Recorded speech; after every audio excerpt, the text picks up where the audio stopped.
It all started when I noticed small changes in my wife's behavior.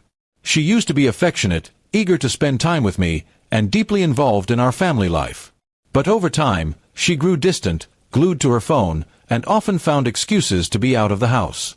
At first, I thought it was just stress from work or personal issues, but deep down, I knew something was wrong.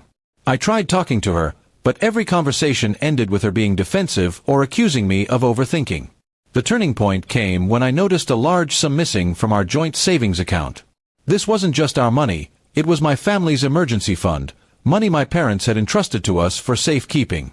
When I asked her about it, she brushed it off, saying she needed to handle something important, and that it wasn't my concern. That alone sent alarm bells ringing in my head.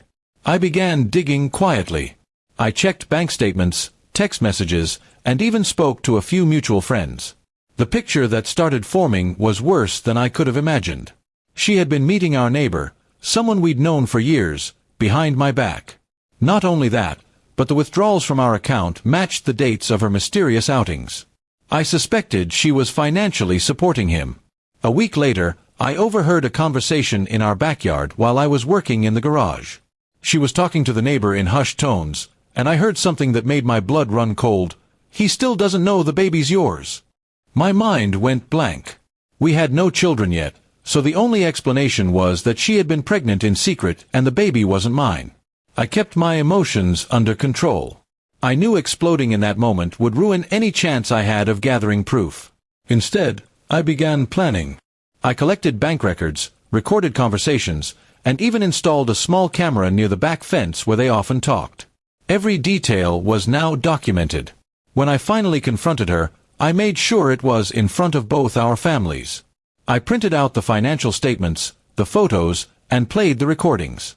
Her face went pale as everyone heard her admit the child belonged to our neighbor.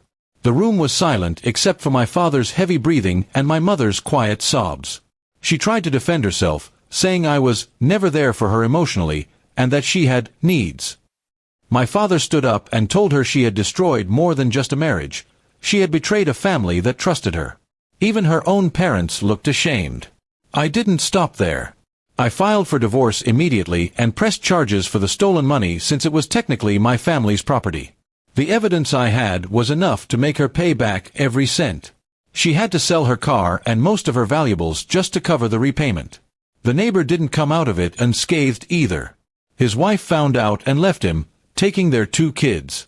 His reputation in the neighborhood was shattered, and he ended up moving away within months. People stopped talking to him, and his social circle disappeared overnight. As for my wife, she moved into a small apartment, struggling to balance a job and caring for the baby. She sent me a few messages begging for forgiveness, but I never responded.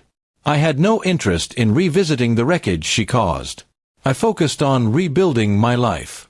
I reconnected with old friends, spent more time with my parents, and even started a small business with the money I recovered. The betrayal had cut deep, but it also gave me clarity about who I could truly trust. Months later, I heard from a mutual friend that she was telling people I had overreacted, and that the affair wasn't a big deal. But the evidence spoke for itself, and no one bought her version of events. She had become a cautionary tale in our community. Sometimes, late at night, I think about how different things could have been if I hadn't caught her. I might still be living a lie, raising another man's child, and watching my family's savings vanish. Instead, I exposed the truth before it destroyed me completely. In the end, I didn't just take revenge, I took back control of my life. She lost everything she thought she could take for granted, and I gained something priceless: peace of mind and the freedom to move forward without the weight of her lies.